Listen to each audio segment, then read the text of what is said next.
Hello guys, welcome again to this discussion on class 11th geography. ठीक है, तो geography की दो बुकें हमारी हम बात करें तो physical environment and fundamentals of physical geography. तो हमारा फंडामेंटल ऑफ फिजिकल ज्योग्राफी हम पहले कवर कर रहे हैं, देन जो आप हो वो अंडरस्टैंड कर पाओगे इंडियन ज्योग्राफी ज़्यादा अच्छे से। ठीक है, तो इसलिए हमने ये बुक पहले उठाई है एंड हम कर रहे हैं यूनिट 4 हम कर रहे हैं।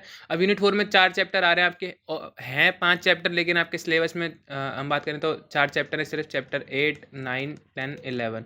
8 एंड 9 कंपैरेटिवली बहुत इजी चैप्टर है, ये हो चुके हैं।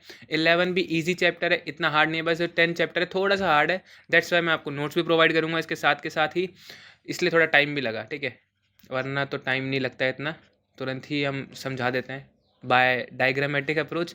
बट इसमें क्या है कि बहुत सारी चीज़ें जो याद रखनी पड़ेंगी। ठीक है, तो इसलिए मुझे ज़रूरत भी है उसको लिखवाने की। और अब इसी तरीके से हम बात करें तो क्लास चलेगी, साथ के साथ नोट्स भी मिलते रहेंगे, क्योंकि बहुत सारे कमेंट्स भी थे कि भाई नोट्स दो। तो नोट्स मिल जाएंगे आपको, स्क्रीनशॉट ले लेना, अदरवाइज मुझे कमेंट कर देना, मैं आपको पीपीटी को ही पीडीएफ में चेंज कर दूंगा एंड लिंक आपको मेंशन कर दूंगा नीचे। ठीक है, डिस्क्रिप्शन में, तो वहाँ से आपको मिल जाएगा। अब चैप्टर 10 हम शुरू कर रहे हैं आज। चैप्टर 10 के हो सकता है 3 पार्ट्स हैं, क्योंकि बहुत लेंथी चैप्टर है, समझाने में समय लगेगा और समझने में भी समय लगेगा। वीडियोज़ के थ्रू मैंने कोशिश की है समझाने की, वीडियोज़ लगा रखी हैं आगे, दिखेंगी आपको। तो वो सारी चीज़ें। उसके बाद हम बात करें चैप्टर 10 है क्या वैसे, एटमॉस्फेरिक सर्कुलेशन, कि किस तरीके से जो हमारा सर्कुलेशन है एयर का वो बना हुआ है, कैसे वो रीडिस्ट्रीब्यूट करता है हीट को वगैरह वगैरह, उस तरीके से। और वेदर सिस्टम्स, मतलब बहुत सारी चीज़ें आएंगी इसमें। हम बात करें एयर मासेस के बारे में जानेंगे हम, land breeze sea breeze already हो चुका है, बट दोबारा से हम बात करें तो उसमें बात होगी, फ्रंट्स की बात होगी। ठीक है, तो बहुत सारी चीज़ें हैं जो हम आपको मतलब आपको आगे दिखेगी। ठीक है, तो आगे बढ़ते हैं। अब मैंने क्या किया है कि इंट्रोडक्शन आपको दिया है। अब अगर आपको इंट्रोडक्शन नहीं पता है तो थोड़ी सी हार्ड हो सकता है, क्योंकि आपको पता होना चाहिए कि ज्योग्राफी में जो यूनिट्स होती हैं वो इंटरलिंक्ड होती हैं। अगर जो यूनिट 4 है उसका अगर आपने 8th और 9th चैप्टर नहीं पढ़ा है तो आपको 10th समझने में थोड़ी डिफिकल्टी होगी। सो मैं आपको रिक्वेस्ट करूँगा कि अगर आप सीधा 10th पे जंप कर रहे हो तो सॉरी, समझ नहीं पाओगे आसानी से, इसलिए 8 और 9 पहले पढ़ लो। इसलिए इसमें देखो चैप्टर 9 का भी थोड़ा सा रेफरेंस दे रखा है। ठीक है, तो इसलिए दे रखा है ताकि आपको समझ में आए कि हम पीछे से क्या लेके आए हैं आगे, है ना। तो वो चीज़ है। अब चैप्टर 9 में क्या बताया था हमने, चैप्टर 9 में डिस्कस किया था कि जो टेम्परेचर है वो क्या है, अनइवनली डिस्ट्रीब्यूटेड है। क्या है, अनइवनली डिस्ट्रीब्यूटेड है अर्थ पे। हमें पता है क्यों, बहुत सारे रीजंस हैं उसके। ठीक है, अब बात करें तो हम, जो एयर है वो एक्सपैंड करती है ऑन हीटिंग एंड कंप्रेस होती है व्हेन कोल्ड। तो जब वो एयर क्या है, एयर को जब हम हीट देंगे तो वो एक्सपैंड करेगी, ऊपर जाएगी। ठीक है, मॉइस्चर बन जाएगा। उस तरीके से वो सारी चीज़ें हम डिस्कस करेंगे यहाँ पे। और हम बात करें तो जो विंड है जो डिस्ट्रीब्यूट करती है कि इसको हीट और मॉइस्चर को बता चुका मैं, जो विंड है उसका काम क्या है, बेसिकली हीट और मॉइस्चर को रीडिस्ट्रीब्यूट करना ओवर द प्लेनेट, मतलब over the across the planet जो भी है। एंड इसका इससे होता क्या है, इससे होता है ये कि एक क्या करती है, कांस्टेंट टेम्परेचर मेंटेन रहता है प्लेनेट अर्थ पे। अदरवाइज क्या होगा, जो पोलर कंट्रीज़ हैं यहाँ पे जो लाइफ है वो पॉसिबल ही नहीं होगी, अगर जो ये सर्कुलेशन है वो बिगड़ता है तो। ठीक है, आजकल हम इतनी बात करते हैं क्लाइमेट चेंज की, इसलिए करते हैं क्योंकि थोड़ा सा डिस्टर्बेंस होता है एयर सर्कुलेशन में, जिसकी वजह से दिक्कतें हैं। अब इस चैप्टर में बेसिकली पढ़ना क्या है, हमें पढ़ना ये है कि क्या कॉज करता है प्रेशर डिफरेंसेस, कि मतलब व्हाट आर द फैक्टर जिसकी वजह से जो प्रेशर डिफरेंस है वो चेंज होता है। ठीक है, और क्या पढ़ना है, the force that control the atmospheric circulation, कौन सी ऐसी फोर्सेज हैं जो कंट्रोल करती हैं atmospheric circulation. Pattern of wind system हम पढ़ेंगे, the formation of air masses कैसे फॉर्म होते हैं, द डिस्ट्रीब्यूटेड वेदर। ठीक है, ये पढ़ेंगे। अब एयर मासेस कैसे इंटरेक्ट करते हैं एक दूसरे के साथ, एयर मासेस के टाइप भी होंगे वहाँ पे हम देखेंगे। तो ट्रॉपिकल स्टॉर्म का फेनोमेना जानेंगे हम, इसी में सबसे ज़्यादा टाइम लगने वाला है मेरे हिसाब से, तो बाकी देखते हैं कितना हो पाता है। ठीक है, नेक्स्ट, अब आते हैं मेन चैप्टर पे कि व्हाट इज़ एटमॉस्फेरिक प्रेशर, की एटमॉस्फेरिक प्रेशर बेसिकली है क्या। अब मैं अगर आपको समझाना चाहूँ तो मान लो ये कोई लड़की या लड़का जो भी मान लो, ठीक है, लड़की मान लेते हैं हम। तो जो लड़की है वो ऑफेंड नहीं होगी कि भाई मेरे बाल ऐसे नहीं है, कोई बात नहीं, नहीं है, आप बहुत सुंदर हो, कोई दिक्कत नहीं, लेकिन हमें डायग्राम बनाना पड़ेगा। इसकी 2 आँखें हैं और ये हंस नहीं रही है। ठीक है, गुस्से में। अब चाहे गुस्से में हो चाहे गुस्से में ना हो, तो जो ऊपर जो एयर प्रेशर है वो बराबर ही लगेगा। ठीक है, तो ये क्या है, मान लो इसके सर पे एयर की एक लेयर है, लेयर ऑफ एयर बोल सकते हो हम, इसके ऊपर है। देखो हमारे ऊपर हवा है, बेसिकली एयर का कुछ तो प्रेशर होता है, मतलब कुछ तो वेट होता है। ठीक है, तो वो चीज़ हम देखेंगे। और वेट क्या लगाएगा, प्रेशर लगाएगा। ठीक है, तो उस तरीके से हम बात करें प्रेशर लगता है। अब चाहे हम लड़का बना दें, चलो लड़का ही बना लेते हैं। ठीक है, तो इसमें अब दोनों में से कोई ऑफेंड नहीं होगा भाई, तो ये चीज़ हो गई, यहाँ पे भी प्रेशर है, यहाँ पे प्रेशर है, नो टेंशन, ठीक है। अब इसके ऊपर जो प्रेशर है, ठीक है, इसी को हम क्या कहते हैं, atmospheric pressure. The pressure applied by atmosphere is known as atmospheric pressure. Simply अगर हम डिफाइन करें तो इस तरीके से होगा।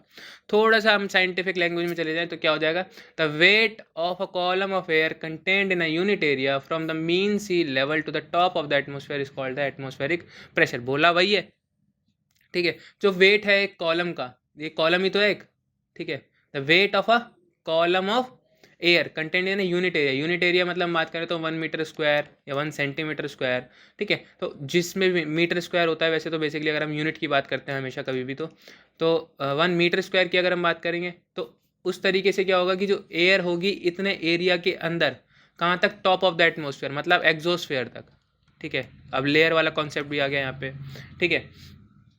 तो अब जो एंड तक जो एयर होगी, जो वेट होगा एयर का एग्जोस्फेयर तक, वो जितना भी है सी लेवल से लेकर के, तो उसको हम कह देते हैं एटमॉस्फेरिक प्रेशर, सिंपल। तो जो एयर प्रेशर लगा रहा है हमारे ऊपर, उसको हम कहते हैं एटमॉस्फेरिक प्रेशर, सिंपल, ठीक है। तो आप साइंटिफिक में इसको याद रख सकते हो। लड़के पे भी प्रेशर सेम ही लगेगा ना, ठीक है।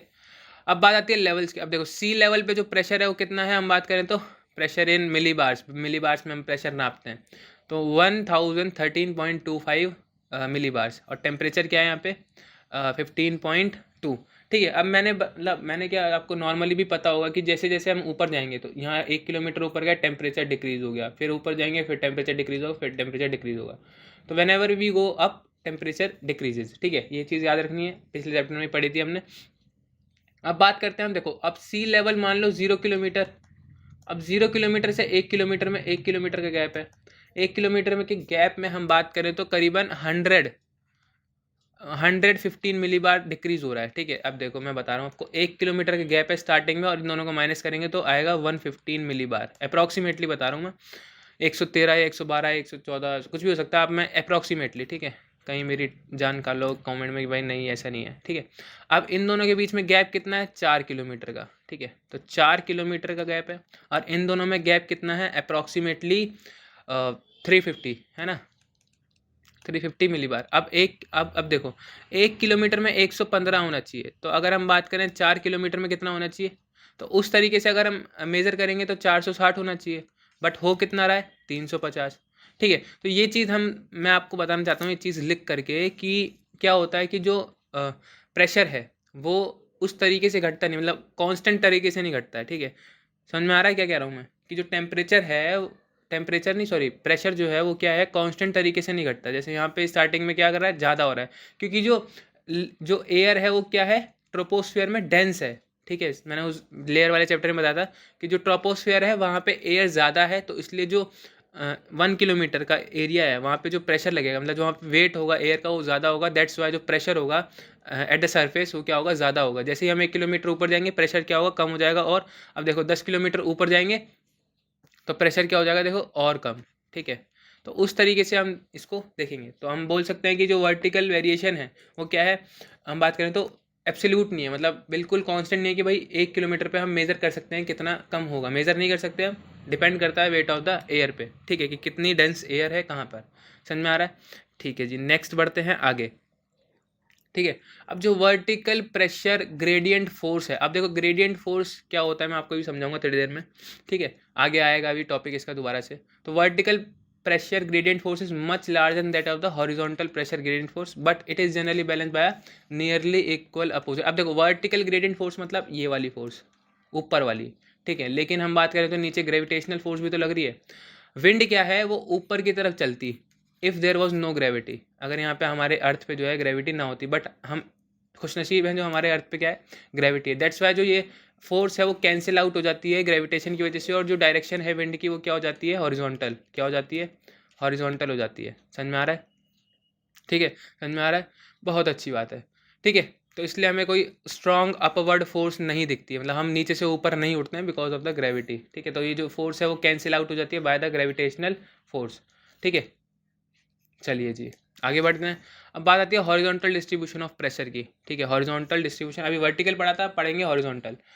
अब आपको यहाँ पे डायग्राम में दिख रहा होगा, पहली बात ये जो लाइंस हैं, ये जो लाइंस हैं ये क्या हैं, दीज आर द आइसोबार्स। मैंने जब आइसोथर्म पढ़ाया था पिछले चैप्टर में, पिछले चैप्टर का नाम भी नहीं पता होगा बहुत से लोगों को, कोई दिक्कत नहीं, हम बताएंगे। पिछले चैप्टर का नाम था solar radiation, heat balance and temperature, ठीक है।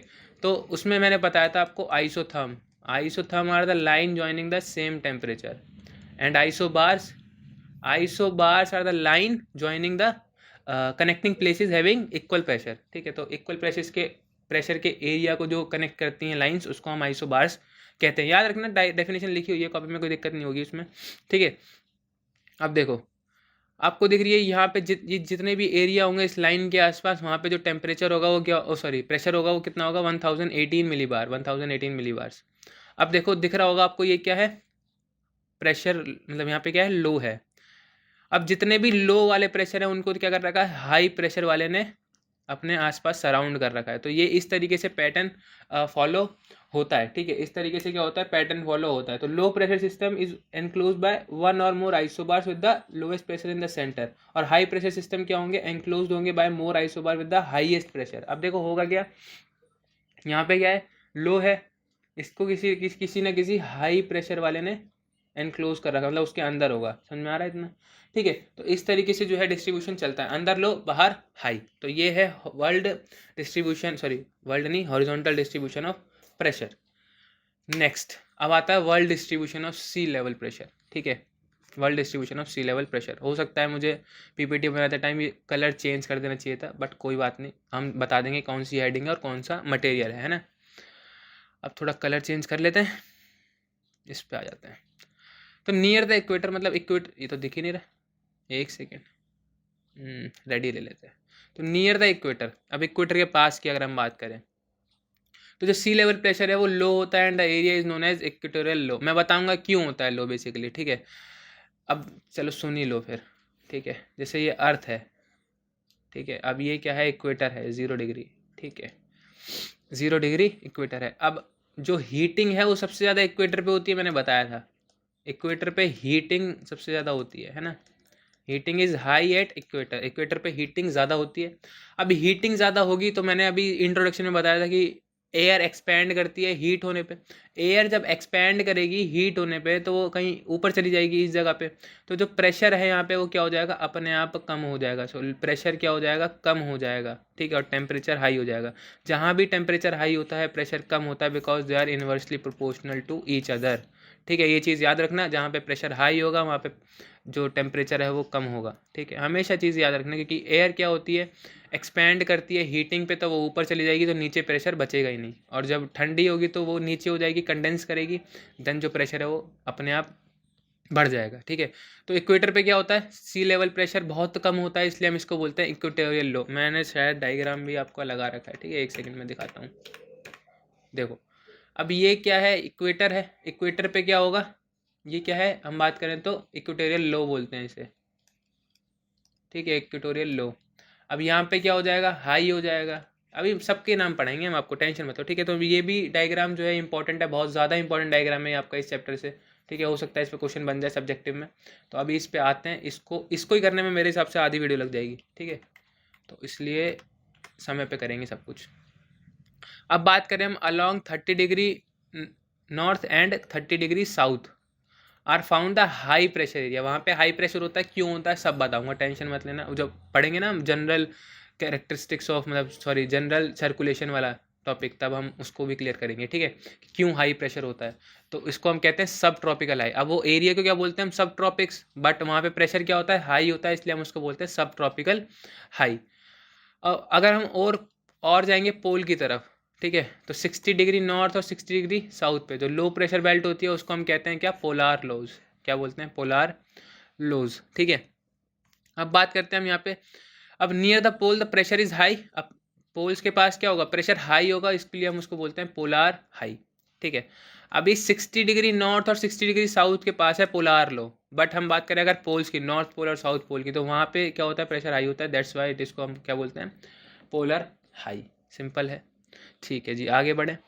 अब these pressure belts are not permanent, अभी जो प्रेशर बेल्ट्स है परमानेंट नहीं है, ये ऑसिलेट होती हैं with the apparent movement of sun, जैसे जैसे सन मूव करेगा वैसे वैसे जो है ये चेंज होती रहेगी। फॉर एग्जांपल अगर जो सन है वो ट्रॉपिक ऑफ कैंसर के ऊपर है तो वहाँ पे हीटिंग सबसे ज़्यादा होगी, देन वो क्या बन जाएगा फिर सब ट्रॉपिकल लो। ठीक है, तो उस तरीके से क्या है वो चेंज होती रहेगी, बात करेंगे हम आगे अभी उसमें। ठीक है, अब ये डिस्ट्रीब्यूशन ऑफ प्रेशर है इन मिनी बार जनवरी के अंदर। जनवरी में जो सन है वो कहाँ पे होता है आपको पता होना चाहिए, वो सन कहाँ पे होता है, ट्रॉपिक ऑफ, पोजीशन ऑफ सन क्या होती है, ट्रॉपिक ऑफ कैप्रिकॉन, तभी तो हमारे यहाँ सर्दी होती है भाई 23.5 डिग्री साउथ। ठीक है, तो याद रखना, ये चीज़ें याद रखने वाली हैं। ITCZ दिखा रहा है आपको, ITCZ होप आपको पता होगा, इंटर ट्रॉपिकल कन्वर्जन जोन। ठीक है, तो इस तरीके से ये 9th का है ITCZ, मैं आपको रिमाइंड करा दूं तो। ठीक है, अब देखो यहाँ पे ट्रॉपिक ऑफ कैप्रिकॉन के ऊपर, अब कैप्रिकॉन के ऊपर देखो टेम्परेचर ज़्यादा क्यों नहीं है, पहली बात ये समझना बहुत जरूरी। ये देखो 1005, 1000, ठीक है, तो 1015 इस तरीके से टेम्परेचर क्यों है, सॉरी प्रेशर क्यों है, बिकॉज यहाँ पे लैंड और सी जो है वो बहुत कम है, मतलब लैंड बहुत कम है, सी बहुत ज़्यादा है, तो सी क्या है अपना नॉर्मल रहता है। ठीक है, उसको फिर मतलब उतनी टेंशन ही नहीं है। ठीक है, लेकिन यहाँ पे क्या हो रहा है देखो, अब इस जगह पे क्या है, हाई है। ठीक है, ये हाई प्रेशर बेल्ट है क्योंकि 1020 है ना यहाँ पे प्रेशर मिली बार, तो ये हाई प्रेशर बेल्ट है। हाई प्रेशर से विंड जा रही है, high pressure to low pressure जाती है, हमें पता है। ये भी क्या है, इक्वेटर पे हाई प्रेशर बेल्ट है। ठीक है, अब ये क्या है, हाई प्रेशर, जहाँ जहाँ एच बना हुआ है बेसिकली वो क्या है, हाई प्रेशर बेल्ट है, जहाँ जहाँ नहीं बना हुआ है देखो ये लो प्रेशर बेल्ट हो गई। ठीक है, ये भी लो प्रेशर बेल्ट हो गई, ये हाई प्रेशर बेल्ट हो गई। अब देखो, अब ज़्यादातर हाई प्रेशर बेल्ट कहाँ पर है, जहाँ पे लैंड है। ठीक है, जहाँ पर भी लैंड है वहाँ पे हाई प्रेशर बेल्ट है ज़्यादातर, जहाँ पे सी है वहाँ पे लो प्रेशर बेल्ट है। ठीक है, लो प्रेशर बेल्ट है और वहाँ पे हाई प्रेशर बेल्ट है। ये चीज़ें क्या है आपको याद आएंगी जब MCQ में अगर पेपर आता है, तो अदरवाइज ज़रूरत नहीं पड़ेगी इनकी। नेक्स्ट अगर हम बात करें हम जुलाई में, ठीक है, तो जुलाई में हम देखेंगे फिर से वही high pressure belt, low pressure belt. ठीक है, तो यहाँ पे क्या हो रहा है, हाई प्रेशर बेल्ट भी देखो ज़्यादातर हाई प्रेशर बेल्ट कहाँ होती है, जहाँ लैंड प्रेजेंट होता है, लैंड। ठीक है, ये चीज़ याद रखें कि लैंड बहुत जल्दी हीट होता है। ठीक है, मैंने बता रखी कैरेक्टरिस्टिक्स सारी। ठीक है, तो ये हाई प्रेशर, ये हाई प्रेशर बेल्ट। ठीक है, इंडिया पे उस समय क्या होता है, जुलाई के टाइम पे लो प्रेशर बेल्ट होती है। क्यों होती है लो प्रेशर बेल्ट, तभी तो मानसून आता है। जब मैं इंडियन सॉरी फिजिकल एनवायरनमेंट पढ़ाऊंगा तब बताऊंगा आपको कि लो प्रेशर बेल्ट इंडिया पे होना बहुत ज़रूरी है, तभी बारिश होगी, अदरवाइज बारिश नहीं होगी। ये जो विंड्स हैं ये क्या है, साउथ वेस्ट मानसूनल विंड, इसी की वजह से हमारे यहाँ क्या आती है, बारिश आती है। ठीक है, तो ये सारी चीज़ें करेंगे हम डिस्कस आराम से। देखो जो ज्योग्राफी है उसको फिजिकल भी आनी चाहिए आपको, फिजिकल एनवायरनमेंट भी आनी चाहिए, दोनों ही आनी चाहिए, अदरवाइज जो है वो आपको थोड़ी बहुत कन्फ्यूजन हमेशा रह जाएगी। ठीक है, यहाँ पे साउथ में आप कभी भी बहुत ज़्यादा वो नहीं देखोगे, वेरिएशन नॉर्मली सीधी रहती है हर बार। क्यों रहती है, क्योंकि यहाँ पे लैंड और सी जो कन्फिग्रेशन है वो बहुत ज़्यादा ऑड है, ऑड में इन द सेंस कि जो सी है वही ज़्यादातर है। तो सी की कैरेक्टरिस्टिक बहुत सिंपल है, ना तो वो जल्दी हीट होता है ना तो वो जल्दी कूल होता है। ठीक है, तो वो नॉर्मल अपना एवरेज टेम्परेचर बना के रख, सॉरी प्रेशर बना के रखता है, टेम्परेचर भी, उसको कोई ज़्यादा जल्दबाजी नहीं होती। लेकिन हाँ, हम सबसे ज़्यादा वेरिएशन देखते हैं नॉर्थ के अंदर, बिकॉज यहाँ पे लैंड और सी जो है बहुत ज़्यादा मतलब ठीक ठाक मात्रा में है, इसलिए।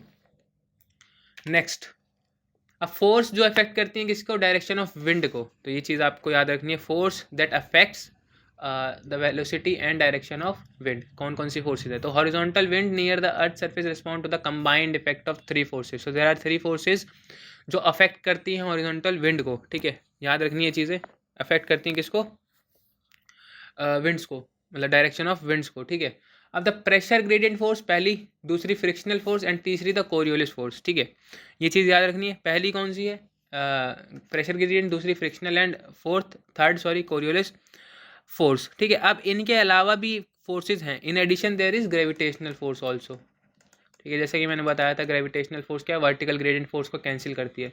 सो ग्रेविटेशनल फोर्स है जो वो अफेक्ट करती है, बट हम देखेंगे किस तरीके से। ठीक है, किस तरीके से करती है वो आप आगे जानेंगे। अब देखो, अब मैं अगर आपको बताना चाहूँ what is pressure gradient force, ठीक है, तो समझना तो ज़रूरी है ना what is pressure gradient force. ठीक है, अब होती क्या ये देखो, the rate of change of pressure with respect to distance is the pressure gradient. जो रेट ऑफ चेंज होता है, हम बात करें तो rate of change of pressure gradient is known as sorry with respect to distance रह गया, with respect to distance is the pressure gradient. ये होता है प्रेशर ग्रेडियंट। तो ग्रेडियंट एक वो वर्ड है जिसमें हमेशा डिस्टेंस आएगा ही आएगा, ठीक है, हमेशा डिस्टेंस की बात होगी। अगर ग्रेडियंट बोला गया है तो लेंथ हमेशा आएगी आएगी, ठीक है, याद रखना ये चीज़। अब जो प्रेशर ग्रेडियंट होती है वो स्ट्रांग होती है आइसो बार्स के पास, ठीक है, और वीक होती है आइसो बार के पास जब वो अब मतलब दूर दूर होते हैं, ठीक है। बेसिकली जो pressure gradient is strong with the isobar close to each other. अब देखो जहाँ पे क्लोज होगा, अब अगर हम बात करें यहाँ पे क्लोज दिख रहा है, देखो यहाँ पे देखो क्लोज हैं ये दोनों लाइंस, ठीक है। यहाँ पे आइसो बार्स क्या है, क्लोज है, तो हम बोल सकते हैं यहाँ पे क्या यहाँ पे क्या है, जो प्रेशर ग्रेडियंट फोर्स है वो स्ट्रांग होगी। बट यहाँ पे क्या, अब दूर देखो यहाँ पे क्या है, देखो कितना डिस्टेंस है दोनों के बीच में, आइसो बार्स के बीच में। सो हम बोल सकते हैं यहाँ पे क्या होगी, प्रेशर ग्रेडियंट फोर्स पीजीएफ लो होगी, ठीक है। तो ये चीज़ें हैं, याद रखनी है आपको लंबे समय के लिए, ठीक है। ये समझ के आप, whenever isobars are close, isobar जब क्लोज होंगे तो जो पीजीएफ है वो क्या होगी, ज़्यादा होगी। और आइसो बार्स जब क्या होंगे, आर अपार्ट मतलब दूर होंगे ज़्यादा, तो पीजीएफ क्या होगी, कम होगी। याद रखने, ठीक है, याद रहेगा। आगे बढ़े, क्या होती है, अब होती क्या है वो सिंपल मैंने बता दिया कि जो प्रेशर ग्रेडियंट है जो चेंज होता है, जो रेट है चेंज होने का उसका डिस्टेंस के साथ, उसको हम प्रेशर ग्रेडियंट बोलते हैं, ठीक है। अब उसके बाद हमें क्या करना है, ये पेज मैंने छोड़ा था ये तीनों फोर्स बताने के लिए, ठीक है। तो इसके बाद आएगी फ्रिक्शनल फोर्स। सबको पता है फ्रिक्शनल फोर्स क्या होती है। फ्रिक्शनल फोर्स की अगर मैं बात करूँ तो इक्वेटर के पास सबसे ज़्यादा होती है, इक्वेटर के पास फ्रिक्शनल फोर्स बहुत ज़्यादा होती है, नियर इक्वेटर, नियर। तो इक्वेटर के नियर क्या होती है, फ्रिक्शनल फोर्स बहुत ज़्यादा होती है। क्यों होती है, बिकॉज जो एयर है वो क्या करती है, लैंड से मतलब चिपक के चलती है, ठीक है, मतलब टच करती हुई चलती है, इसलिए। और जो फ्रिक्शनल फोर्स है वो क्या होती है, जनरली ज़्यादा ऊपर तक नहीं होती, 1 से 3 किलोमीटर तक की रेंज है इसकी। जो रेंज है फ्रिक्शनल फोर्स की वो क्या है, 1 से 3 किलोमीटर की, बस इससे ज़्यादा ऊपर वो फ्रिक्शनल फोर्स होती नहीं है। क्योंकि वो फ्रिक्शनल फोर्स होती है बेसिकली जब तक दो बॉडी कॉन्टैक्ट में नहीं आएंगे, टू बॉडी कॉन्टैक्ट जब तक नहीं होगा तब तक फ्रिक्शनल फोर्स नहीं होगी, ठीक है। फ्रिक्शनल फोर्स प्रोड्यूस ही होती है जब दो बॉडीज़ होती हैं, फिजिकल टच की वजह से होती है, ठीक है। तो इस सरफेस पे बहुत ज़्यादा होती है और ज़्यादा दूर तक जाती नहीं है, ठीक है। और सी सरफेस पे हम बात करें तो सी सरफेस पे ये सबसे लो होती है, ठीक है। समझ में आ गया। इक्वेटर के पास, इक्वेटर सॉरी हम बात करें सरफेस के पास, या इक्वेटर भी बोल दो कोई दिक्कत नहीं, सरफेस के पास वैसे बेसिकली नियर सरफेस ये क्या होती है, बहुत ज़्यादा होती है, रेंज 1 से 3 किलोमीटर की होती है। और सी सरफेस पे ये बहुत कम होती है, मिनिमम होती है, ठीक है। अब कोरियोलिस फोर्स ये हम पढ़ेंगे ना जब वो क्या कहते हैं फिजिकल एनवायरनमेंट में, क्लाइमेट, तब आपको बहुत अच्छे से समझ में आएगी, लेकिन अभी भी मैं बता देता हूँ आपको। तो कोरियोलिस फोर्स क्या होती है, due to the rotation of earth surface, due to the rotation of earth surface, जो rotation of the earth surface, जो भी जो फोर्स है जो प्रोड्यूस होती है due to the rotation of earth surface, उसको हम क्या बोलते हैं, कोरियोलिस फोर्स। जो क्या करती है, अफेक्ट करती है, that affects the direction of, affect the direction of wind system, ठीक है। तो जब जो हमारे यहाँ हम बात करें मानसून आता है इंडिया में, वो क्यों आता है, because of this Coriolis force. मतलब बहुत सारी चीज़ें और भी हैं बट कोरियोलिस फोर्स भी उसमें एक मेन रोल प्ले करता है, ठीक है।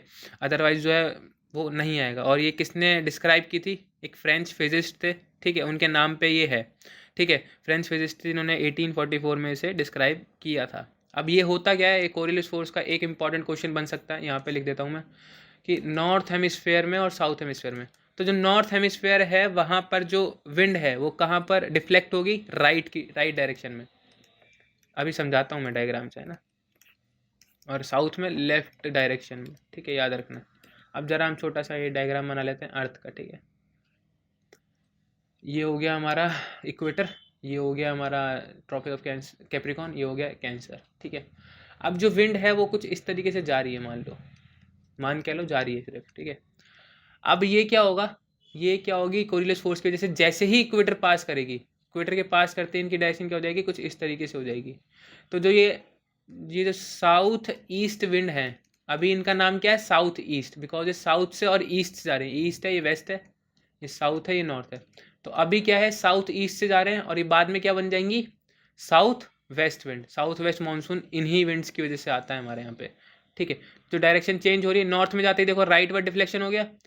अगर कोई विंड नॉर्थ से साउथ के अंदर आएगी तो उसके अंदर लेफ्ट वर्ड डिफ्लेक्शन होगा, मतलब लेफ्ट साइड पे डिफ्लेक्ट होगी, ठीक है। तो ये चीज़ है इसके अंदर, याद रखना। कोलियस फोर्स बहुत इंपॉर्टेंट फोर्स है, ठीक है। और ये मैक्सिमम होती है जहाँ पर स्पीड, देखो स्पीड इक्वेटर पे सबसे कम होती है ना, स्पीड सबसे कम कहाँ होती है, इक्वेटर पे होती है। अब मैं मिटा देता हूँ, इसकी जरूरत नहीं है।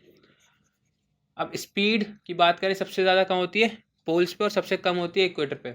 तो इक्वेटर पे जो कोरियोलिस फोर्स है, CF जो है, वो क्या होती है, कम होती है, बिकॉज स्पीड बहुत कम होती है यहाँ पे। और पोल्स में जो CF है, कोरियोलिस फोर्स है, बहुत ज़्यादा होती है because of the speed. Speed जहाँ भी ज़्यादा होगी वहाँ पे क्या होगा, हम बात करें तो सबसे ज़्यादा होगी स्पीड, ठीक है। याद रखना ये चीज़ें। अब अगर हम बात करें एग्जाम्पल की, चलो एक और एग्जाम्पल ले लेते हैं। ये एक बंदा है जिसके हाथ में एक रस्सी है जिस पे यहाँ पे एक पत्थर बंधा हुआ है, ये इसे बहुत तेज तेज घुमा रहा है, गोल गोल। अब जो तेज़ घुमाएगा, ये एक है जिसने खाना खा रखा है, एक ये है जिसने खाना नहीं खा रखा है, ये धीरे धीरे घुमा रहा है।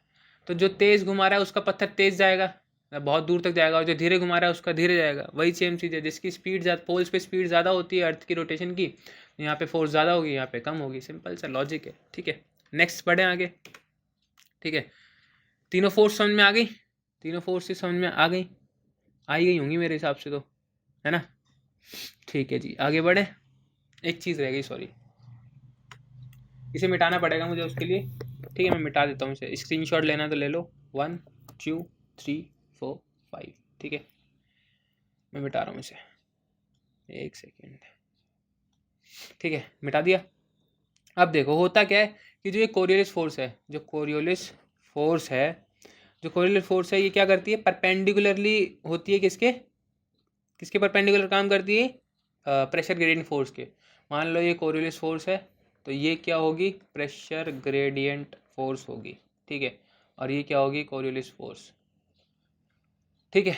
परपेंडिकुलर काम कर रही है ना, तो CF यहाँ नहीं आएगा ना, परपेंडिकुलर यही तो है, तो this is the perpendicular force. अब इस तरीके से हम करते हैं, प्रेशर ग्रेडियंट फोर्स है, परपेंडिकुलर होता है आइसो बार के, क्या होता है, परपेंडिकुलर होता है आइसो बार के, ठीक है।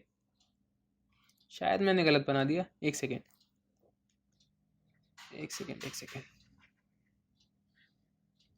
इस तरीके से बनेगा ये। प्रेशर ग्रेडियंट फोर्स PH से डिनोट करते हैं, ये हो गया हमारा कोरियोलिस फोर्स, ये हो गया हमारा एक आइसोबार 704, एक हो गया हमारा 708 मिलीबार, ठीक है, मिलीबार। और ये हो गई हमारी क्या, V, मतलब जियो, मतलब ये विंड हो गई बेसिकली, ठीक है। ये हो गई विंड, ये है नदर्न हेमिस्फीयर का हिसाब किताब, नदर्न हेमिस्फीयर में, ठीक है। तो कैसे कौन सी फोर्स अफेक्ट करती है हम वो देख रहे हैं, ठीक है।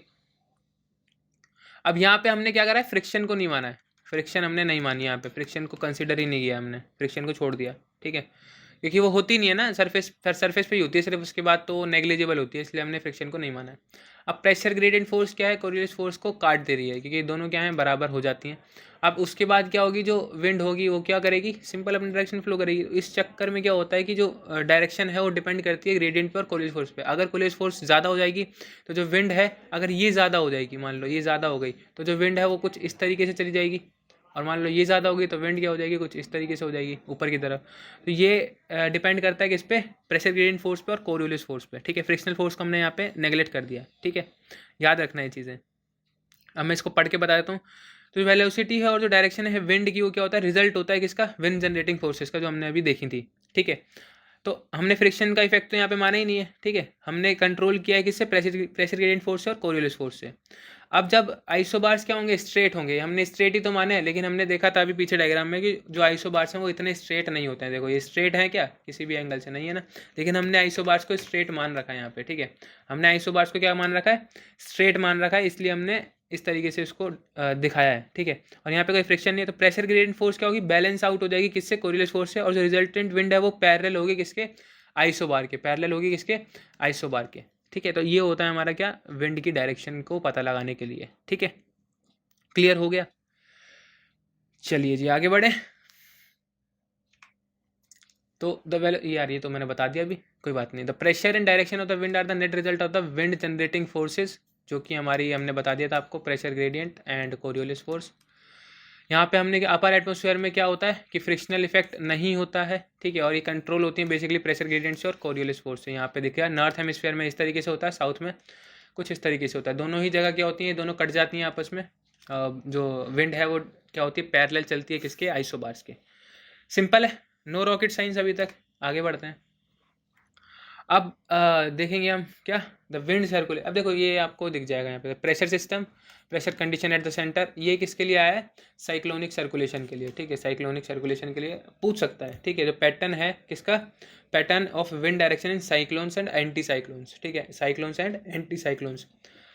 अगर देखो साइक्लोन जो है वो नॉर्थ हेमिस्फीयर में है, कहाँ पर है, साइक्लोन क्या है, नॉर्थ हेमिस्फीयर में है, तो जो प्रेशर होगा सेंटर के पे वो क्या होगा, लो होगा, और जो डायरेक्शन होगी वो क्या होगी, एंटी क्लॉकवाइज होगी। क्या होगी, anti clockwise in the case of cyclone, in the case of cyclone. और अगर साउथ हेमिस्फीयर में आता है साइक्लोन तो क्या होगी, क्लॉकवाइज होगी। समझ में आ रहा है।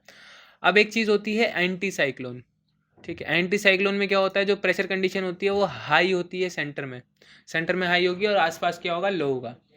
इसको हमने क्या बोल दिया, नॉर्थ हेमिस्फीयर में इसकी डायरेक्शन क्या होती है, क्लॉकवाइज, और साउथ में क्या होती है, एंटी क्लॉकवाइज। ये आपके बुक का मतलब चार्ट है, वो देख सकते हो आप, नो प्रॉब्लम, ठीक है, देख लेना, पता चल जाएगा आपको। और ये समझाऊंगा भी मैं जब आपको बताऊंगा क्या साइक्लोनिक जब फॉर्मेशन होती है उसके बारे में, ठीक है। अभी तो सिर्फ जानना है हमें थोड़ा सा एक्स्ट्रा, ठीक है। अब तो हमने यहाँ पे ऊपर देख भी लिया कि the wind circulation around a low is called cyclonic circulation. Cyclonic circulation होता क्या है, बेसिकली जो विंड सर्कुलेशन होती है एक लो के अराउंड, मतलब लो प्रेशर है यहाँ पे, ठीक है। लो से मतलब क्या है, लो प्रेशर के अराउंड जो एक विंड सर्कुलेशन होती है उसको साइक्लोनिक सर्कुलेशन कह देते हैं। और एक मिनट, गलती हो गई कुछ, सही तो है। और एक हाई के अराउंड, जैसे अगर तो टेम्परेचर, मतलब अगर तो जो सेंटर में लो प्रेशर है यहाँ पे, अगर ये लो प्रेशर है अंदर, तो इसको हमने साइक्लोन बोला है सिंपली। और अगर बाहर, अंदर क्या है हाई प्रेशर और बाहर क्या है लो प्रेशर है, तो इसको हमने एंटी साइक्लोन बोला है, ठीक है। याद रखना ये चीज़, सिंपल है, कोई रॉकेट साइंस नहीं है इसमें भी, ठीक है। आगे बढ़े। अब आगे बढ़ने से पहले ये डायग्राम तो रह ही गया, ठीक है। अब देखो इस डायग्राम में क्या होगा, ये डायग्राम आपको बहुत ज़्यादा मदद करने वाला है जब हम पढ़ेंगे general circulation of the atmosphere, ठीक है। कैसे मदद करेगा वो भी मैं अभी आपको समझा देता हूँ। अब होगा क्या, देखो अब ये विंड क्या है, ये देखो लो है, तो अराउंड अ लो, एक चीज़ है अराउंड अ लो, जब भी लो प्रेशर होगा, मतलब एरिया जब भी लो प्रेशर होगा और दो विंड जब एक लो प्रेशर पे टकराएंगी तो वो क्या करेंगी, ऊपर जाएंगी, ठीक है। वो क्या करेंगी, ऊपर जाएंगी, और जैसे ही हाई आ जाएगा तो वो डाइवर्ज कर जाएंगी आपस में, क्या कर जाएंगी, डाइवर्ज कर जाएंगी। ये इतनी चीज़ याद रख लोगे। और जब वो और हाई, मतलब हाई प्रेशर में क्या होंगी, वो डाइवर्ज होंगी, ठीक है। याद रखना ये चीज़ कि एक एक लो में क्या होता है, दो विंड कन्वर्ज करती हैं, क्या करती हैं, जुड़ती हैं, और एक हाई के पास क्या होती है, विंड टूटती है। ये चीज़ याद रखनी है हमेशा, ये आपको बहुत हेल्प करने वाला है, मैं आपको पहले ही बता रहा हूँ, ठीक है। देखो generally over low pressure area the air will converge, जो लो प्रेशर एरिया है वहाँ पे एयर क्या करेगी, कन्वर्ज करेगी, मतलब जुड़ेगी और ऊपर जाएगी, राइज करेगी, ठीक है। और डाइवर्जेंस में क्या होगी, एक जो लेयर है वो क्या करेगी, हाई में, हाई पे क्या करेगी, डाइवर्ज करेगी और सिंक करेगी, क्या करेगी, सिंक करेगी, ठीक है।